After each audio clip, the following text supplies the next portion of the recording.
오늘 간증을 내신 분이 없다라고 하시더라고요. 몇 분이 계신데 아마 좀 제가 제 아내 간증을 이렇게 하는 게 좀 어색하지 않겠냐 그러셔서 오늘은 간증 없이, 그런데 마침 제가 오늘 간증에 대한 설교를 하려고 합니다. 그래서 하나님께서 어떻게 아시고 이렇게 마음 이렇게 그런 것들을 주장하시는지 또 한번 감사를 드립니다. 오늘 같이 말씀 나누실 때 감사하고 담대한 마음을 주는 교회라는 제목입니다. 제가 잠깐 기도하고 같이 말씀 나누겠습니다. 아버지 하나님, 감사를 드립니다. 주님의 말씀은 살아있는, 운동력이 있는 능력의 말씀이신 줄 믿습니다. 그 말씀의 능력을 사모하고 주님께서 우리 인생을 간섭하시고 역사하셔서 주님의 살아계심이, 주님의 사랑하심이, 주님이 우리를 긍휼히 여기심이 우리의 인생 속에서 온전히 드러나게 하실 줄을 믿습니다. 말씀을 사모하오니 주님 역사하여 주시옵소서. 예수님의 이름으로 기도드렸습니다. 아멘. 오늘 우리가 읽은 본문은 요즘 저희가 경건의 시간을 하고 있는 본문의 내용입니다.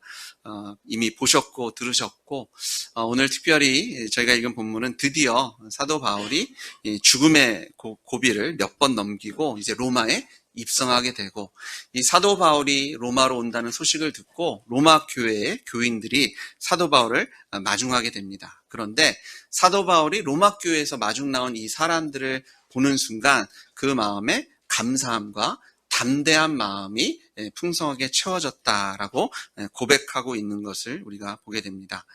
믿음의 사람을 만나는 건 참 기쁜 일이죠. 오늘 아까 잠깐 인사했는데 어떻게 얼굴을 보니까 감사의 마음이 흘러넘치십니까?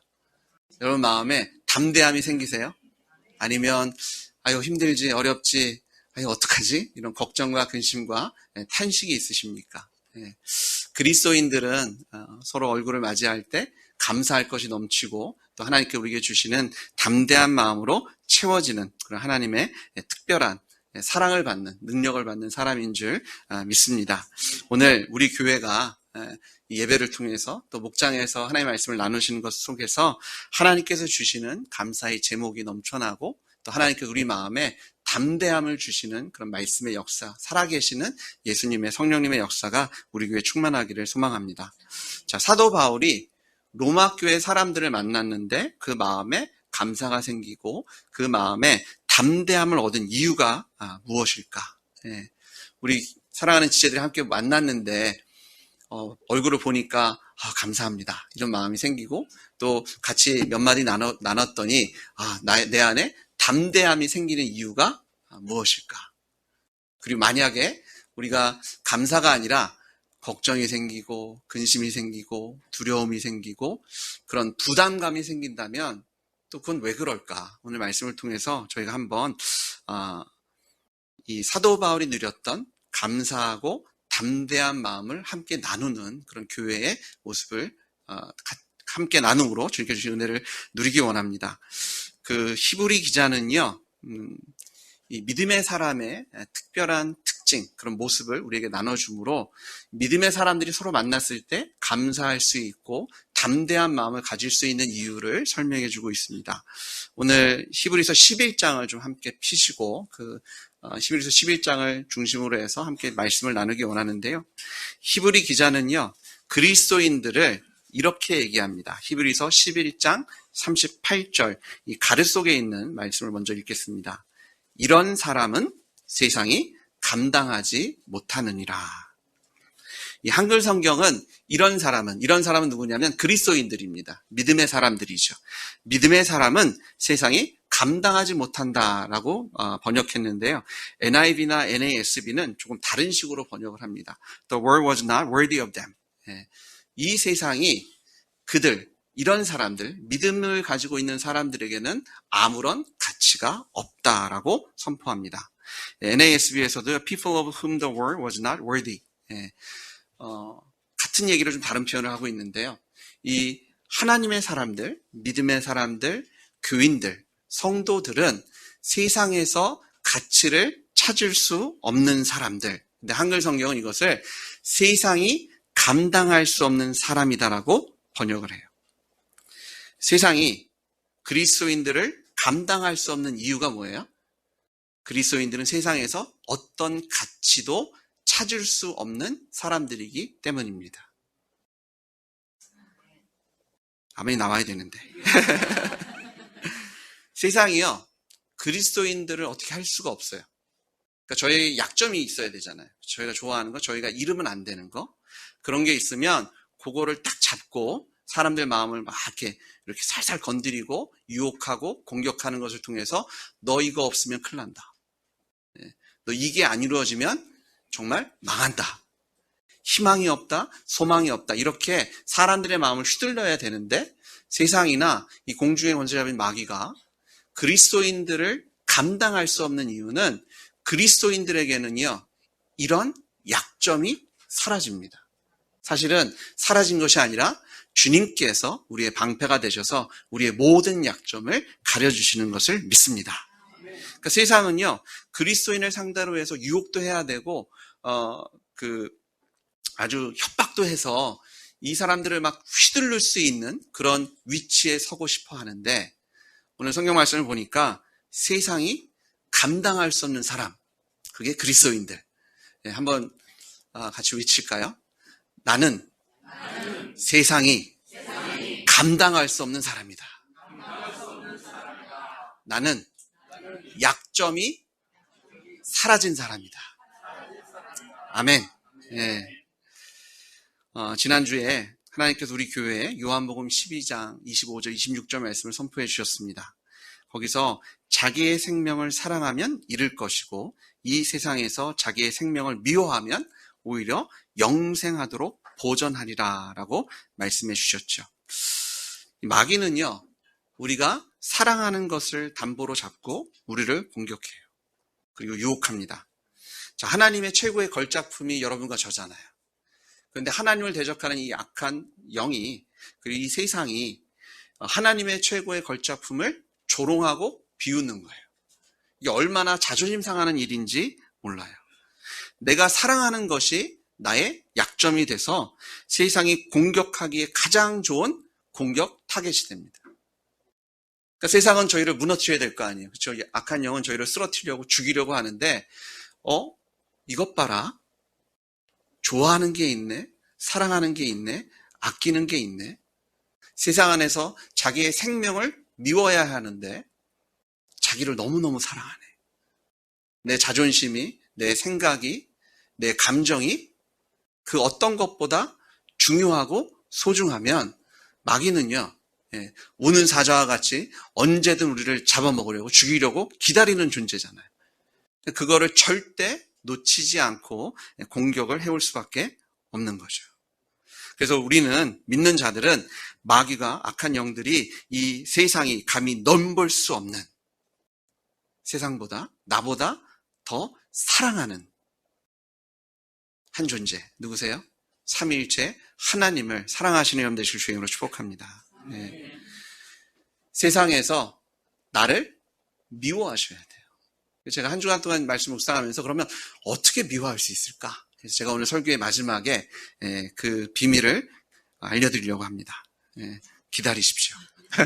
처음부터 얘기하면 재미가 없죠. 자, 그리스도인들은요, 그래서 마귀와 세상이 공격할 약점이 사라진 사람들, 가려진 사람들이에요.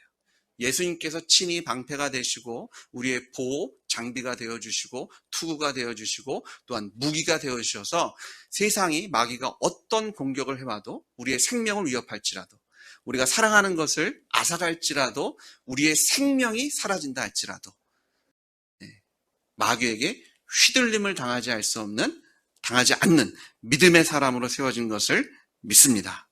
자, 연약해진 내가 아니라 나를 위해서 죽으시고 부활하신 예수님께서 살아서 역사하시기 때문에 우리의 약점이 가려진 겁니다. 내가 뭘 해서 약점을 내가 보완하고 그걸 없애버린 것이 아니라 예수님께서, 부활하신 예수님께서 우리가 영원히 함께 하시며 우리의 보호자가 되어주시고 우리의 지혜가 되어주시고 우리의 능력이 되시니까 사단이 밖에서 우리의 약점을 찾을 수가 없게 되는 거죠. 히브리 기자는요, 히브리서 11장에 이런 믿음의 사람들, 약점이 그 하나님의 언약으로, 약속으로 가려진 사람들의 모습을 우리에게 보여주고 있어요. 히브리서 11장 33절, 34절을 제가 읽어드릴게요. 그들은 믿음으로 나라들을 이기기도 하며, 의를 행하기도 하며, 약속을 받기도 하며, 사자들의 입을 막기도 하며, 불의 세력을 멸하기도 하며, 칼날을 피하기도 하며, 연약한 가운데서 강하게 되기도 하며, 전쟁에 용감하게 되어 이방 사람들의 진을 물리치기도 하며. 이게 누구 얘기예요? 여호수아와 사사들이 가나안의 여러 나라들을 정복했고요. 다윗과 솔로몬 왕이 팔레스타인 지역을 믿음으로 정복합니다. 군사로 정복한 거 아니에요. 자신의 지혜와 전략과 전술로 그곳을 정복한 게 아니에요. 하나님께서 그들 안에 역사하셔서 그것을 정복하게 하시고, 다니엘은요, 신앙을 지키려다가 사자굴에 던져지지만 하나님께서 특별하게 그 사자들의 입을 막으심으로 하나님께서 그들을 보호해 주신 것을 우리가 너무나 잘 알고 있습니다. 다윗도요, 어린 나이에 광야에서 양을 칠 때 사자와 곰을 물맷돌로 물리치기도 하는 역사가 누구에게 오는 거예요? 하나님께로부터. 다니엘의 세 친구 사드락 메삭 아벳느고는요, 풀무불을 두려워하지 않고 믿음을 지켰더니 하나님께서 그 불로부터 그들을 지켜주셨고요. 엘리야는 이세벨과 여호람이 그를 죽이려고 칼날을 들고 그들을 쫓아오지만 하나님께서는요, 예레미야를 그런 악한 자들의 칼날에서 피하게 하시고, 다윗 왕은 저희가 너무나 잘 알듯이 사울 왕이 얼마나 오랜 기간 동안 도망 다닙니까? 다윗이 죽어야 되는데 오히려 다윗은 사울을 살려주는 자리에 세워주신 것이 하나님이십니다. 이 기드온은요, 므낫세 지파 중에서 가장 연약한 가문의 사람입니다. 그런데 그 기드온은 300명의 용사만을 가지고 말이 안 되는 큰 대승을 거두기도 했고요. 삼손은 이제는 재기가 불가능합니다. 이젠 다 잃었고 자기가 잘못한 거니까 이게 되겠어? 근데 그 연약한 중에 하나님을 찾고 구했더니 하나님께서 능력을 주셔서 그 전에 했던 그 어떤 것보다 더 큰 승리를 담당케 하신 것이 하나님의 역사였고요. 에스더가 왕비가 되었지만 연약한 중에 있었잖아요. 왕 앞에 함부로 나아갈 수도 없는 존재예요. 그런데 죽으면 죽으리라 믿음으로 나아갔더니 그 연약한 중에 이스라엘을 구원하는데 하나님께서 귀하게 사용하신 것을 저희가 알아요. 여호수아나 사사들이나 다윗은 전쟁에서 이방 사람들의 강력한 진을 예수 그리스도의 그 믿음으로 하나님과 함께 그 진을 물리친 것을 우리가 바라보게 됩니다. 이런 사람들뿐만 아니에요. 계속해서 35절을 보시면 여자들은 자기의 죽은 자들을 부활로 받아들이기도 하며, 또 어떤 이들은 더 좋은 부활을 얻고자 하여 심한 고문을 받되 구차히 풀려나기를 원하지 아니하였으며. 여기에 두 가지 부활이 등장합니다. 첫 번째는요, 사르밧 과부가 엘리야를 통해서 죽은 아들이 살아나는 것을 경험합니다. 그리고 수넴 여인은 엘리사를 통해서 죽은 자녀가 이제 다시 생명을 얻는 것을 경험하게 되죠. 그런데 이 사르밧 과부나 수넴 여인의 자녀들은 다시 살아났지만 어떻게 됐어요? 아마 다시 죽었을 겁니다. 나이가 차고 또 하나님의 그 역사 안에서 그 시간이 다해서 아마 하나님께서 부르셨을 거예요. 그런데 여기에 또 다른 부활, 어떻게 표현해요? 더 좋은 부활을 사모하기도 했다. 어떤 사람들은, 믿음의 사람들은 더 좋은 부활을 사모했다고 하는데, 여기서 더 좋은이라는 헬라어 크레이트 토노스는요, 질적인 차이를 얘기합니다. 그러니까 양적인 차이가 아니라 부활하고 또 죽었는데 또 부활하고, 이게 부활이 몇 번 반복됐다 이것이 아니라 질이 다른 부활. 그래서 마지막 때에 하나님께서 영원히 주시는 그런 종말론적 부활을 가리켜요. 그러니까 더 좋은 부활. 내가 비록 지금 죽을지라도 주님 다시 오실 때 내가 하나님의 영원한 나라에 입성할 것을, 내가 다시 예수님의 부활에 연합한 자의 그 믿음을 갖는 사진 사람들이 있었다라는 거죠. 저희 구약 성경에는 기록되어 있지 않지만 이 마카비서라는 그 외경이 있습니다. 마카비 시대에 하도 압제하에 있으니까 이 마카비 왕조가 세워지거든요. 그래서 우리가 회복시키자. 그래서 그 하나님께서 잠깐 동안 이스라엘을 회복했던 시기가 있어요. 그 시대를 기록한 그런 그 외경인데요. 마카비서 2서에 보면 거기에 엘리아살이라는 사람이 등장하는데요. 그가 그런 고난 중에 있었다고 얘기해요. 그런데 여기서 심한 고난을 받되 여기에 나온 단어를 연구해 보면 고문 때나 곤봉을 뜻하는 명사에서 파생된 겁니다. 그러니까 계속해서 고문을 받거나 곤봉으로 얻어맞았다는 거예요. 그러니까 그런 환난 속에 있는데 그런 고난을 당했던 사람들이 있었는데 그 사람들이 거기서 벗어날 것을 원한 것이 아니라 나는 차라리 여기서 죽겠습니다.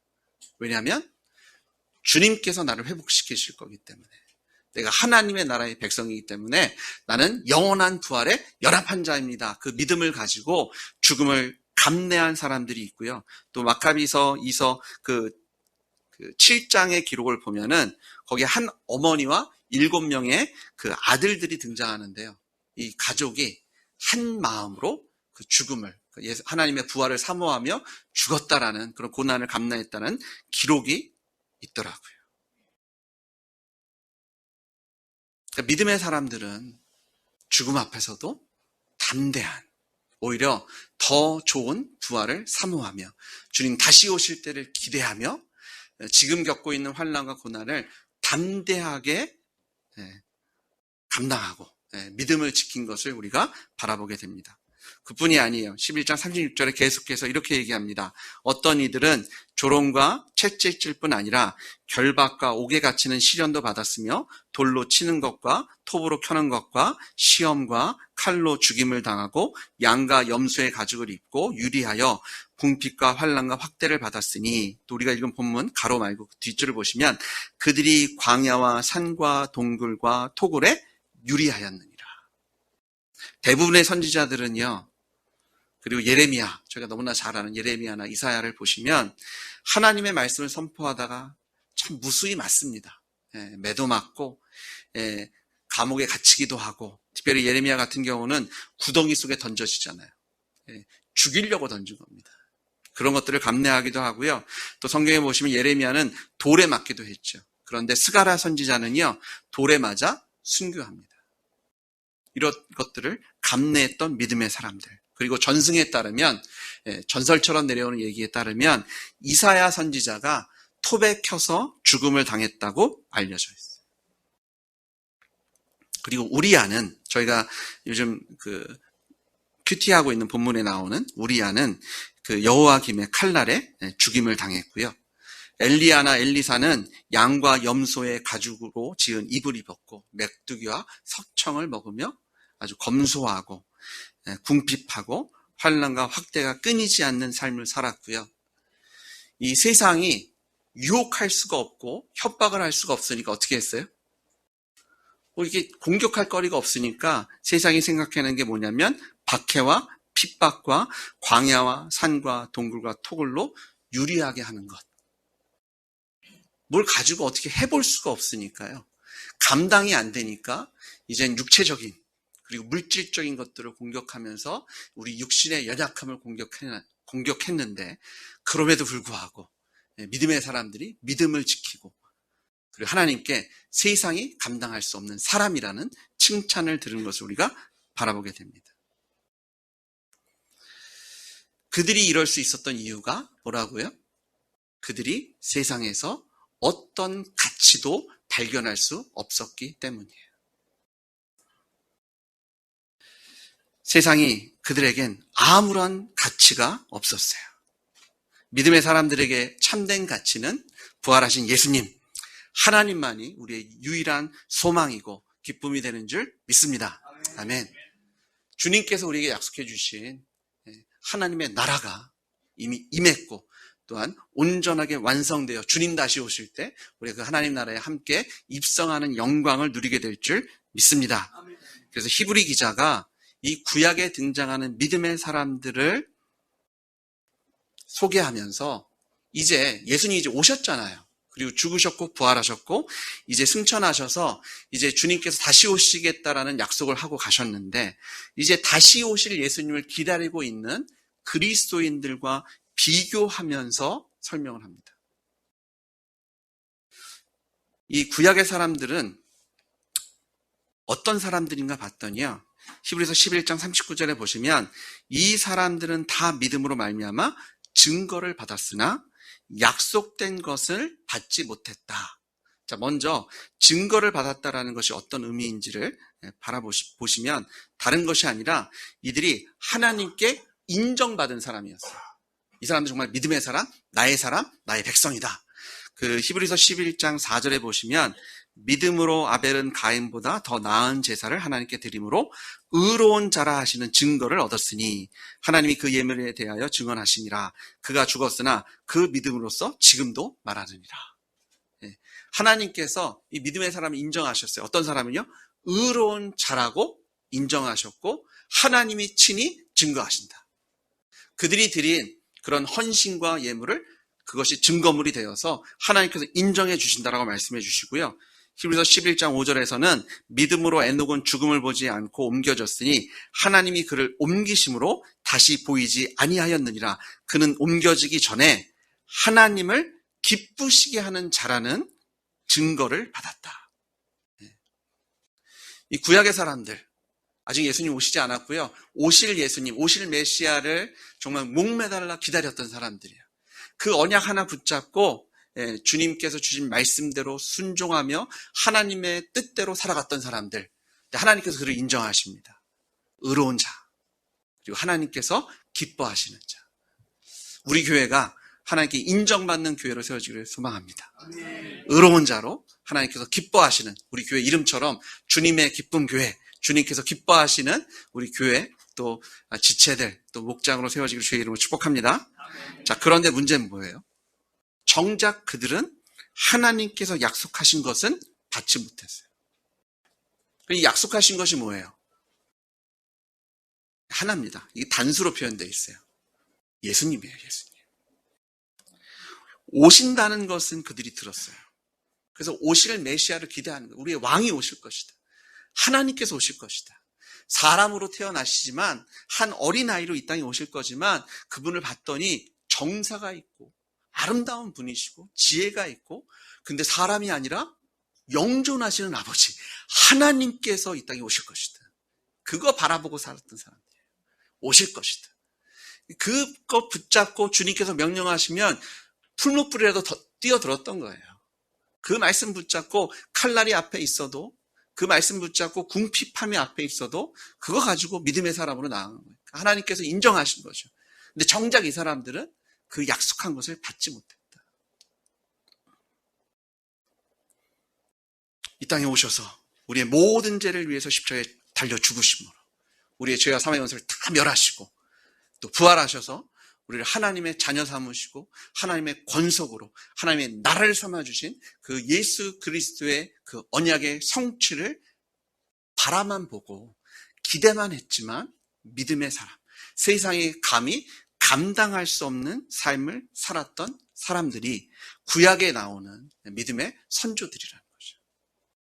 그러면서 히브리 기자가요, 이제 그러면 왔다 가셨잖아요. 전능하신 하나님께서 땅에 오셔서 약속대로 성경대로 십자가에 죽으셨고 성경대로 3일 만에 부활하심으로 예수님이 주님이시고 하나님이고 우리에게 보이셨고 우리의 구원의 길을 여셨고 우리를 자녀 삼아주셨고 우리를 하나님의 나라 삼아주신 줄 믿습니다. 자, 그래서 히브리서 11장 40절은 이런 사람 이렇게 얘기해요. 이는 하나님이 우리를 위하여 더 좋은 것을 예비하셨은지야. 우리가 누구예요? 지금 예수님이 왔다 가셨는데 다시 오실 예수님을 기다리고 있는 그리스도인들, 근데 그리스도인들에게는요 더 좋은 것을 예비해 놓으셨다는 거예요. 더 좋은 것을 받으신 줄 믿습니까? 예수님께서 이 땅에 오셨어요. 그 하나님의 말씀이 예수님을 통해서 온전히 다 이루어진 줄 믿습니다. 예수님의 그 흘리신 보혈의 피가 우리의 죄와 죄악을 깨끗이 씻으시고 그 부활의 권능 우리를 새롭게 하셔서 하나님의 자녀가 되는 권세를 주셨습니다. 우리가 이 언약을 누리는 자들이에요. 우리가 이 언약을 누려서 세상이 감당할 수 없는 삶을 그 누구보다도 더 넉넉하게 풍요롭게 살아갈 수 있는 사람들이 여러분과 저인 것을 믿으십시오. 그런데 이 히브리서를 읽으실 때 잘못 읽으시면 안 돼요. 예수님 믿으면, 믿음 생활하면 환난이 있대, 고통이 있대, 궁핍함이 있대, 전쟁에 나가야 되고 싸워야 되고 어쩌나. 그런데 그거 보시는 게 아니라요, 뭘 보셔야 되냐면 요 뒷부분을 보셔야 돼요.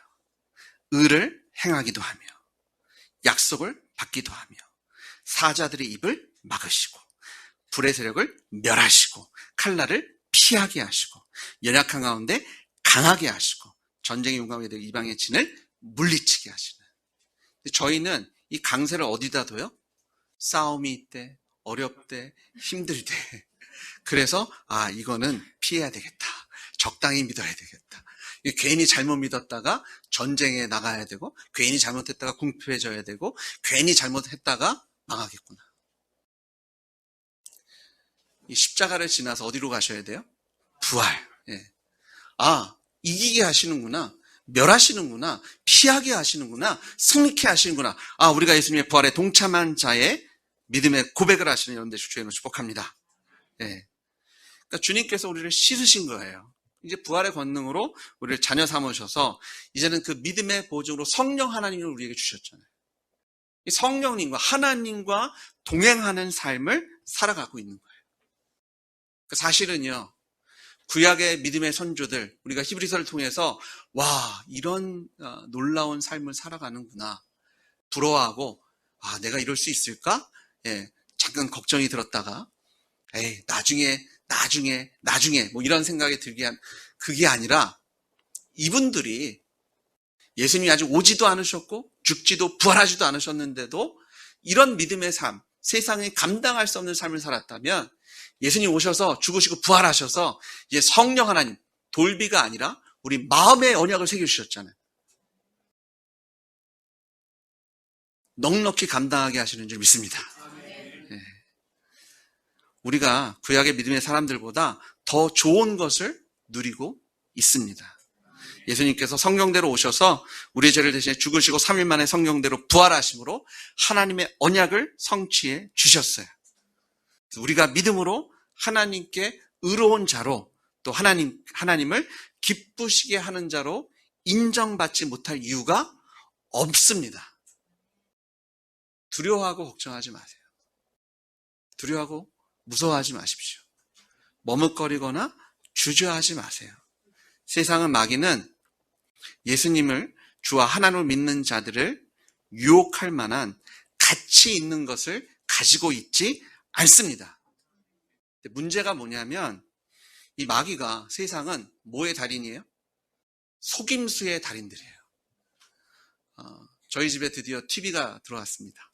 그래서 이상하더라고요. 한국 TV를 보는데, 광고를 보고, 근데 한국 광고를 보는데 저걸 사고 싶게 하는 마력이 있더라고요. 그 감정에 호소하고요, 그 인정에 호소해서 나 저 안보험을 들어야 되겠구나, 우리 부모님 안보험 들려드려야 되겠구나, 이런 마음을 막 이렇게 심어주더라고요. 네, 아마 저희가 이제 2주째로 되는데 한국에서 많은 사기를 당하지 않을까, 잘 속지 않을까. 네. 저를 속이시면 안 됩니다. 이 속임수의 달인들이거든요. 그러니까 우리한테 속이는 거예요. 주님보다 가치 있는 것이 있다. 세상 끊임없이 시도할 겁니다. 끊임없이 유혹할 거고요, 끊임없이 여러분을 협박할 거예요. 근데 우리가 지난주에 받은 말씀이 뭐예요? 세상에서 자기의 생명을 미워하면 오히려 영생을 누리게 되는 것을 믿으시죠? 아멘? 이 속임수에 넘어가면 안 돼요. 자, 그래서 제가 말씀을 묵상하면서 세상에서 자기의 생명을 미워하려면 어떻게 해야 될까? 저희가 영화나 드라마 같은 거 보시면 왜 그 다트판에다 미워하는 사람의 얼굴을 붙여놓고 막 다트를 콱 던지잖아요. 네, 근데 문제는 뭐예요? 거기에 누구 얼굴을 걸어야 돼요? 내 얼굴을 걸어야 돼요. 내 얼굴을 걸어놓고 나는 내가 싫어! 이러면서 다트를 막 던지고 막 이렇게 안 좋은 소리를 하고 죽어라! 이러고. 참 어렵죠. 어렵더라고요. 이 사실 이게 현실에서 실제로 이걸 적용하려고 하면 더 어렵습니다. 제가 결혼해서 처음에 든 생각은 이제 그런 거 많이 하잖아요. 물에 빠지면 누구부터 건질 것이냐. 아내 하나 혼자 있을 때는 그냥 아내를 구하면 되잖아요. 아내가 저보다 수영을 잘하면 저는 알아서 나오면 되고, 아니면 아내가 저를 구해주겠죠. 근데 첫째 아이가 나왔어요. 고민이 생겼어요. 아이와 아내 중에 누구를 건져야 할까? 그래서 아내에게는 아내, 저희 아들에게는 너부터. 그렇게 얘기하기도 하고, 그래도 거기서는 그래도 좀 고민할 거리가 됐는데요. 둘째가 나왔네요. 3명이 되잖아요. 제가 감당이 안 되는 거예요. 그래서 이제 아내한테, 네가 하나 맞고, 제가 하나 맞고. 어렵더라고요. 선택하는 게. 그런데 제가 그런 재밌는 질문들이지만 제가 하면서 제 안에 제가 던진 질문이 있어요. 정말 실제로 그런 사건이 생기면 너는 어떻게 할 거니? 나를 먼저 구하지 않을까? 제 마음은 아내를, 제 마음은 아들과 딸을, 제 마음은 교회를, 제 마음은 사랑하는 가족을 먼저 위하고 싶은데, 정말 실제로 그 사건이 딱 벌어지면 나는 어디에 있을까? 성도 여러분, 이 말씀을요, 머리로만 갖고 계시면 생각만 커집니다. 그래서 생각이 많아지면 이런저런 것들이 더 복잡해지고 어려워져요. 저희에게 실전이 필요해요.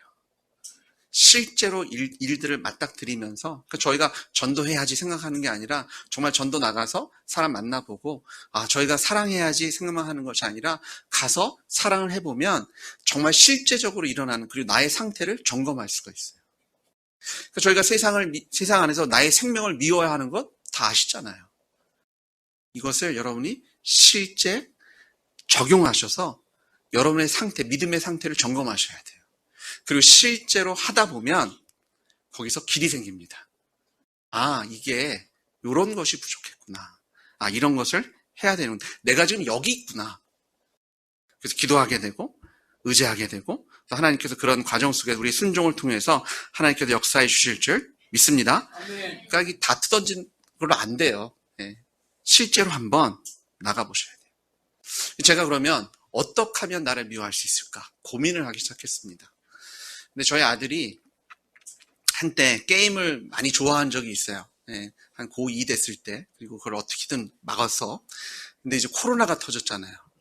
집에 있는데 밖에 나갈 수 없는데 할 게 없으니까 이제 아이가 이제 게임을 하는 시간이 좀 늘어나더라고요. 이렇게 쓱 보면 비슷한 게임을 해요. 그러다가 어느 날 봤더니 다른 게임을 하고 있더라고요. 물어봤지, 이건 뭐야? 그랬더니 전에 그거 그렇게 하더니 이제 안 해? 그거 안 한대요. 왜? 그랬더니 이제는 끝났대요. 이제는 요게 아주 핫한 게임이고 이게 더 재밌다 그러더라고요. 제가 그걸 보면서 미워하는 거 어려운데, 사실 원수를 미워하는 건 쉬운데 나를 미워하는, 내가 재밌게 생각하는 건, 내가 꼭 있었으면 좋겠다는 것을 미워하는 건 어렵잖아요. 그러면 이거보다 더 사랑할 만한 것을 찾으면 되겠다. 요즘 말로 하면요, 부활하신 예수님께 꽂히시는 여러분들 주님을 축복합니다. 아멘. 꽂힌다면 이런 거잖아요. 저희가 뭐 하나에 꽂히면 아침, 점심, 저녁으로 그거 다 먹고, 하루만 먹는 게 아니라 며칠을 먹고, 몇 달을 먹고, 그게 물려서 다른 것에 꽂히기 전까지. 저희 딸이 작년에 와서 마라탕은 아니고요, 탕후루에 꽂혔어요. 미국을 갔는데 탕후루를 먹고 싶다는 거예요. 근데 제가 있는 곳에 탕후루가 없었거든요. 그래서 저희 집사람이 집에서 만들기 시작했습니다. 그래서 그거를 제가 딱 깨물었는데 딱딱하더라고요. 그래서 저는 그 설탕이 깨진 줄 알고 뱉었어요. 버렸는데 나중에 봤더니 이가 허전한 거예요. 이가 깨졌더라고요. 그 새로 씌워놓은 이가 깨져가지고. 그러니까 그런 것들을 감당하면서까지도 탕후루를 만들어 먹더라고요. 꽂히면 그렇게 되더라고요. 부활하신 예수님께 꽂히십시오. 예수님보다 더 귀한 분 없잖아요. 예수님 우리에게 어떤 분이십니까? 하나님이시잖아요. 천지를 창조신 하나님께서 우리를 사랑한다는 그 이유 하나밖에 없어요. 이 땅에 사람으로 오셔서 본인의 죄가 아니잖아요. 본인이 잘못하시거나 아무것도 없잖아요. 우리가 주인 되겠다고 내가 창조주 하나님 버리고 내가 주인 돼서 내가 하나님 버린 건데요. 그 죄를 위해서 우리를 대신에 죽어주시고 부활하셔서 우리를 자녀 삼아 주신 것도 놀라운데 지금 뭘 하고 계십니까? 그래도 우리는 그 예수님의 부활로 그래도 예수님 사랑합니다. 감사합니다 하면서 교회에 나와서 예배 드리고 있는데 지금 밖에 있는 사람들은 뭐 하고 있어요? 무시하고 있잖아요. 근데 주님은 지금 뭐 하고 계십니까? 기다리고 계시잖아요.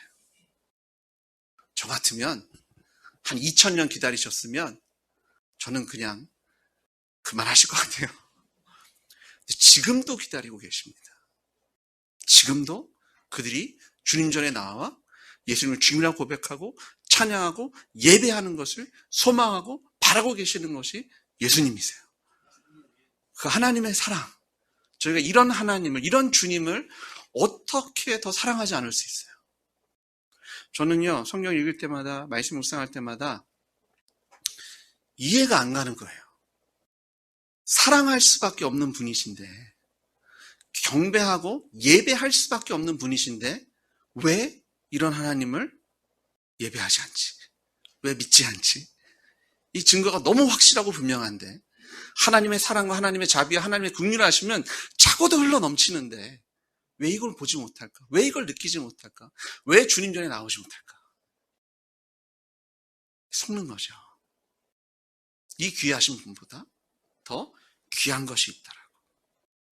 성도 여러분, 혹시 세상에서 휘둘림을 당하고 있지는 않으십니까? 마귀는요, 여러분이 우리가 조금만 약점만 보여도요, 금방 달려듭니다. 예수님보다 귀한 분 없고 예수님보다 귀한 것 없는 줄 믿습니다. 주님을 사랑하시면, 예수님께 꽂히시면 이제 전에 누렸던 것들이 시들해지는 거예요. 점점 사라져가는 거예요. 왜냐하면 이게 너무 좋고 즐거우니까 주님 예배하고 주님과 동행하고 말씀으로 살아가는 것을 누리시는 여러분 되시길 주의 이름으로 축복합니다.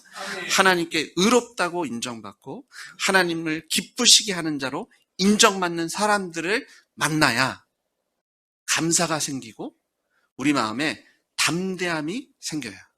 그 이유가 뭐냐면 간증이 있기 때문이에요. 저희가 어릴 때 많이 읽었던 책들 중에 한 종류가 뭐예요? 위인전기입니다. 위인전기를 읽으면서 나도 이 사람들처럼 살아야 되겠다. 그것뿐만 아니라 나도 이런 사람이 될 수 있다. 이런 마음 품기를 바라는 거잖아요. 근데 세상 사람들을 만나가지고는요, 우리 안에 감사가 생기거나 담대한 마음을 얻기는 쉽지 않아요. 그런 어떤 특별한 사람들, 역사에 남을 만한 사람들, 아니면 뛰어난 사람들이 우리한테 도전이 되기도 하고 우리에게 위로가 되기도 하긴 할 겁니다. 근데 오늘 사도 바울은 누굴 만난 거예요? 믿음의 천재들을 만난 게 아니에요. 로마 교회의 성도들을 만난 거예요. 근데 로마 교회 성도들을 만났는데 감사가 생기고 담대함이 생긴 거예요. 지금 사도 바울은요, 로마로 향하는 길이 어떤 길입니까? 죽음의 길입니다. 그 로마로 오는 것조차도 쉽지 않았어요. 예루살렘에서 2년이 넘는 감옥 생활을 했고요. 그 항해 기간에 얼마나 많은 병고가 있었습니까? 그리고 로마에 간다고 해도 이게 보장된 건 없는 거잖아요. 사람들은 주변에서 황제한테 항소만 안 했어도 그냥 풀려나는 건데 왜 굳이 이걸 해가지고. 사도 바울이 하나님 말씀 하나 붙잡고 로마로 가고 있는 거잖아요. 그런데 로마 교회 성도를 보면서 아마 이런 마음 받았을 거예요. 맞다. 내가 여기 온 것이 잘한 것이다. 내가 여기 왔어야 됐고 하나님께 나와 함께 하시고 하나님께 이루실 거라는 그런 믿음이 그 마음 안에 채워졌을 거예요. 사도 바울이라고 의심이 안 들었겠어요? 사도 바울이라고 배고프지 않고 사도 바울이라고 생명의 위협을 느끼지 않았겠습니까? 근데 로마 교인들을 보는 순간 그 마음의 감사가, 하나님은 살아계시고 내가 지금 하나님과 함께 동행하기 때문에 하나님의 뜻이 이루어질 거라는 담대한 마음으로 채워주시는 거예요. 누굴 보고요? 교회를 보고. 우리 교회가 서로에게 감사의 제목이 되고 담대함을 줄 수 있는 위로와 격려의 그런 하나님의 간증, 풍성한 간증으로 채워지기를 주의 이름으로 축복합니다. 믿는다고 말하지만 세상에 속아서 주님보다 더 가치 있는 것을 찾는 사람들은요, 감사할 것이 없어요. 그리고 담대할 수도 없어요. 그냥 걱정과 근심과 두려움이죠. 그냥 싸움이죠, 싸움. 어렵다, 힘들다. 근데 주님 다시 오실 때까지요, 우리의 인생에 환난은 끊이지 않을 겁니다. 죄송합니다. 좋은 얘기 해야 되는데 환난은 끊이지 않을 겁니다. 근데 주님 다시 오시면 하나님의 나라가 이 땅에 임할 때, 온전히 임할 때 하나님께서 우리의 눈에 눈물을 씻으시고 하나님의 표신팔과 능력의 손으로 우리를 붙잡아 주실 줄 믿습니다. 근데 그 전까진 싸움이 있을 거예요. 환난이 있을 거예요. 궁핍함이 있을 거고요. 도전이 있을 겁니다. 그리고 계속해서 우리를 속이려고 할 거예요. 이거 없으면 큰일 난다. 이거 없으면 망한다. 이 사람이 너의 생명줄이었다. 거기에 속아 넘어오시면 안 돼요. 누구만 계시면 돼요? 예수님만 계시면 돼요. 예수님께서 우리의 생명줄이 되시는 줄 믿습니다. 원래 탄식과 한숨과 신음으로 가득한 인생이었는데요. 부활하신 예수님께서 우리의 주님이 되시면서 우리가 동행하시면서 우리에게 감사와 담대함을 주신 거예요. 주님께서 친히 우리의 방패가 되어주시고 갑옷이 되어주신 거예요. 저희가 전쟁터에 나가 싸우고 돌아온 군인들의 그런 장비나 군복이 깨끗할 것을 기대하지 않잖아요. 무기는 하도 사용해서 헐었을 것이고요. 상처도 났을 거고 멍도 들은 상처들이 있을 겁니다. 하지만 그럼에도 불구하고 그런 싸우고 온 군인들을 저희가 환호할 수 있는 이유는 그들이 뭐 했기 때문이에요? 승리했기 때문이에요. 그런데 싸움의 흔적이 없어요. 깨끗하게 옵니다. 아무런 걱정과 근심과 두려움이 없이요. 깨끗한 옷에, 군복에, 깨끗한 무기. 언제 한번 싸봤나 싶을 정도로 그냥 반짝반짝 빛나는 무기를 갖고 들어온다면 거기서 간증이, 거기서 감사가, 거기서 우리에게 담대한 마음을 받을 수는 없을 거예요. 부활하신 예수님께서 죄와 사망의 권세를 멸하셨잖아요. 탄식이 감탄으로, 신음소리가 찬양으로, 후회와 절망의 소리가 간증과 소망으로 바뀌게 하신 것을 믿습니다. 작은 찬양과 감사들이 함께 모여서 아름다운 하모니를 이루는 아름다운 예배로 우리 교회가, 여러분의 목장이 하나님께 드려지기를 주의 이름으로 축복합니다. 부활하셔서 살아계신 하나님을 향한 찬양과 감사, 그리고 하나님의 임재와 섭리의 말씀의 능력에 대한 간증이 우리의 삶이 나눠질 때 서로에게 힘이 되는 거예요. 누구나 강건하면 좋은데 저조차도 상처받을 때가 있고 저조차도 쓰러질 때가 있습니다. 감사한 것은 저희 집사람이 이제 새벽 예배를 끝나고 이렇게 가면 같이 얘기를 많이 하거든요. 그러면 항상 저희는 함께 좌절하진 않아요. 누구 하나가 좀 다운돼 있으면 누구 하나는 말씀으로 막 얘기를 해요. 그리고 그 다음날 이게 위치가 딱 바뀌어요. 그럼 되게 웃겨요. 어제는 그랬다며 했더니 아니야 이러고. 근데 저희가 그거 하는 거예요. 저희가 흔들리지 않고 쭉 주님 오실 때까지 승리하며 살면 좋겠지만 환난에 노출되면 시험에 들기도 하고 상처를 받기도 하고 두려움이 생기기도 합니다. 근데 우리가 함께 모여 말씀을 나누고 간증을 나누고 하나님의 승리의 찬양을 함께 나눌 때 하나님께 우리를 이렇게 세워주세요. 제가 화요일 날, 지난주 화요일이죠. 한국에 들어와서 그 수요일 날 새벽 예배를 나왔습니다. 근데 그 밤에 늦게 들어가고 이제 수요일 날 혹시 예배를 오실 거면 길이 하나밖에 없어서 그냥 15분 정도 걸리니까 금방 오실 거라고. 그래서 아침에 일어나고 좀 일찍, 시차 때문에 일찍 일어났어요. 그래서 일찍 나왔어요. 길이 하나밖에 없는 게 아니더라고요. 길이 사방으로 뚫려 있더라고요. 그래서 어디로 가야 되는지가 헷갈리기 시작했어요. 처음에는 여길 거야 그러고 탁 가는데 불안해지는 거예요. 그래서 저희가 돌아섰죠. 반대길로 쭉 가는데 여기도 아닌 것 같아요. 그래서 다시 원점으로 가서 거기서 이제 오른쪽으로 꺾었습니다. 거기도 아닌 것 같아요. 또 왼쪽으로 꺾었어요.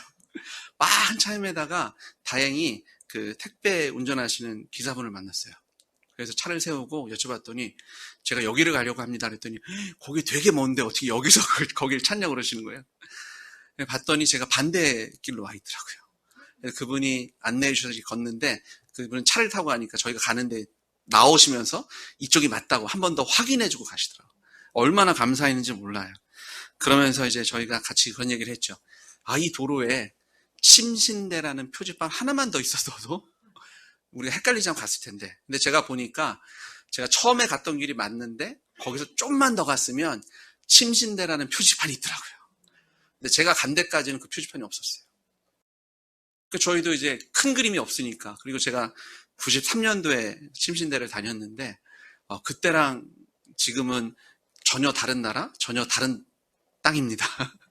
길이 얼마나 새로 나고 뭐 동네도 다 바뀌어가지고요. 전혀 큰 그림이 안 그려지니까 가면서 불안한 거예요. 네. 우리는 한 길밖에 안 보이시죠. 예수님 부활하셨으니까. 그냥 요거 하나 한 길입니다. 그것만 믿으면 돼요. 근데 믿지 않는 분들은요. 막상 딱 나오면 사방으로 길이 나 있어요. 몰라요. 그리고 걸어 나가는데 분명 이게 맞는 것 같긴 한데 두려움이 생기는 거예요. 근데 그게 믿지 않는 사람들만의 이야기가 아니에요. 믿음이 있어도 초행길이잖아요. 저희는 매일매일 새로운 하나님 나라를 향한 길을 걸어가고 계신 거잖아요. 저희가 매일 걷던 길을 걸으시면 안 돼요. 매일 걷던 길을 걷는다는 건 뭐예요? 갔다가 다시 유턴해서 왔다가 다시 유턴, 계속 그거 반복하면 그건 안 되잖아요. 그러니까 저희가 매일 새로운 길이니까 사실은 부활이라는 확실한 그 믿음의 사인이 곳곳에 보여지지 않으면 두려움도 생기고 걱정도 생기고 근심도 생겨요. 근데 더 놀라운 건 뭔지 아세요? 저희 안에 아무리 믿음이 있어도 표지판이 등장하지 않으면 의심합니다. 제가 수원이 저희 본가입니다. 그래서 차를 가지고 이제 수원을 가는데요.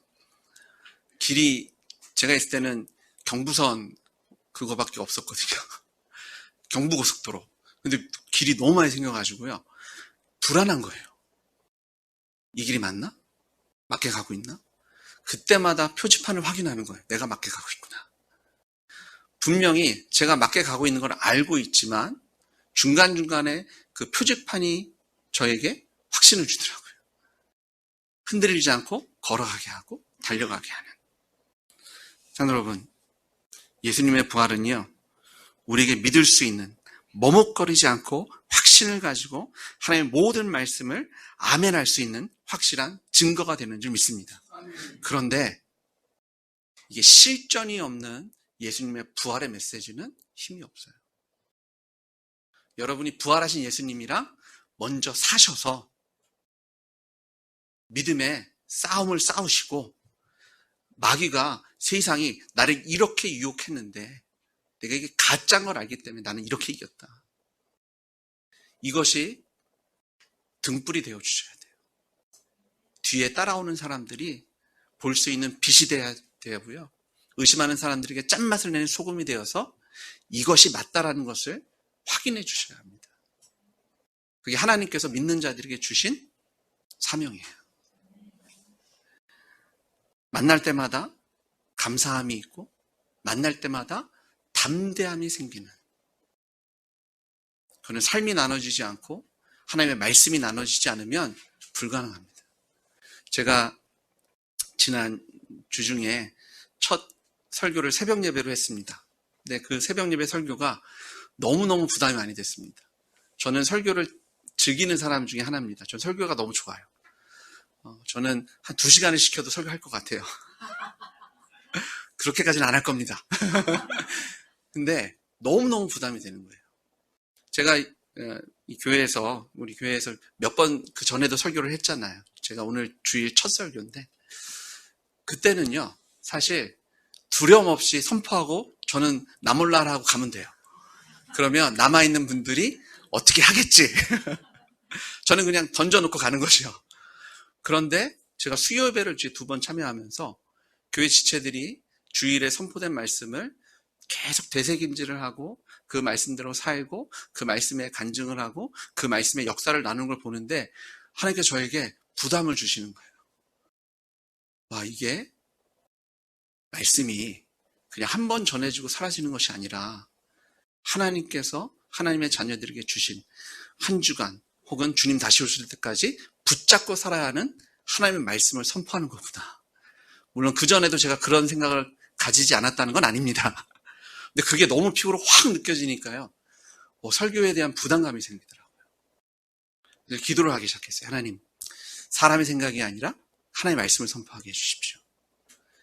제가 책임진 것이 아니라 하나님께서 책임지시는 하나님의 말씀이 선포되어지게 하십시오. 그리고 이 말씀을 듣는 사람들이 하나님의 말씀에 아멘함으로 머릿속이 아니라 우리의 삶 속에서 부활이 실제가 되는 간증을 통해서 우리 교회에 서로 얼굴을 대하고 만날 때마다 감사가 넘치고 담대함이 나눠지는 교회로 세워지기를 주의 이름으로 축복합니다. 나를 살리시고 나를 사랑하셔서 창조주 하나님께서 사람이 되어 주셨습니다. 나의 죄와 죄악을 대신해 십자가에 죽어주셨고 예수님께서 부활하셔서 예수님이 주와 하나님이시고 우리에게 명확하게 보여주셔서 우리도 예수 믿고 예수님을 나의 주와 하나님으로 영접하고 하나님의 자녀의 권세를 누리게 하신 줄 믿습니다. 주님 사랑하시면 세상에서 내 생명을 미워하실 수 있어요.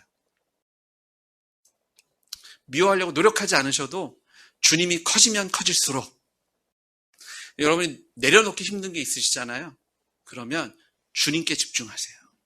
주님 바라보세요. 히브리서 12장 1절에 보니까 이러므로 우리에게 구름같이 둘러싼 허다한 증인들이 있으니 모든 무거운 것과 얽매기 쉬운 죄를 벗어버리고 인내로써 우리 앞에 당한 경주를 하며. 사랑하는 여러분, 여러분이 구름같이 둘러싼 허다한 증인들이십니다. 때로 연약해질 때, 때로 쓰러져 있을 때 여러분이 그 사랑하는 지체를 일으켜 세우실 수 있는 믿음의 증인들이에요.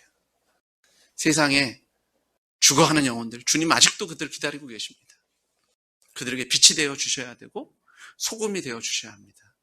그러려면 머리로 가지고 안 돼요.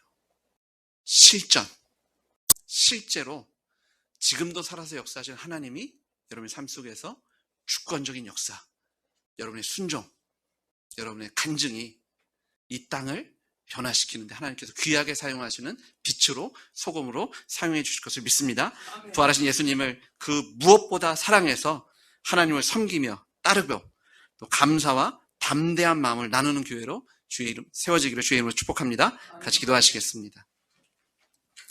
은혜와 사랑이 충만하신 하나님, 우리를 사랑하셔서 주님 보내주시고 십자가에 달려 물과 피 다 쏟게 하시며 약속대로 부활케 하심으로 우리에게 믿을 수 있는 확실한 증거, 우리 예수님을 나의 주와 하나님으로 믿게 하시고 우리의 삶을 주님께 맡기게 하셨으니 이것이 주님의 은혜이며 주님의 능력입니다. 아버지 하나님, 우리 사랑하는 지체들이 이 복음의 능력으로 승리하여 구름같이 둘러싼 허다한 증인들의 빛과 소금의 역할을 넉넉히 감당하여 감사와 담대함을 나누는 교회로 주님께서 세우셨고 또한 세워주실 것을 믿습니다.